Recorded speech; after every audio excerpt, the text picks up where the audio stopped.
Hello everyone, this is Reggie with A-Team Appliance with another quick tip. Don't forget to like and subscribe so we can keep cranking out the videos and the little snippets of knowledge for you. So this is just a quick one, man. I know it's a lot of machines that I take in. So this one is really not a repair video, just a quick tip for you flippers out there and maybe people that own these machines that has this blue film on it. You might not know it's film, but it is. That's packing film. I noticed this on Whirlpool brand machines. This is a Whirlpool brand, it's Admiral.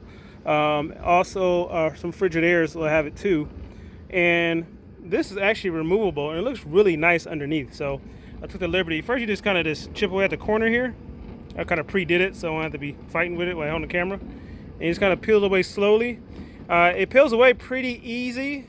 If your machine is like super old, sometimes it's hard or it's been like kept out in a shed or something like that.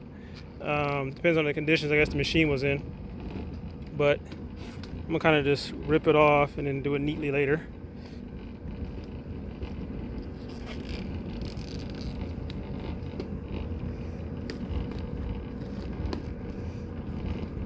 See, and just look at the difference. Let's leave it like that. Look at the difference.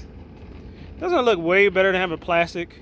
I know some of you old school people out there that probably got plastic on your sofas at home and all that stuff, to keep them preserved. But if the plastic starts to look raggedy, take it off.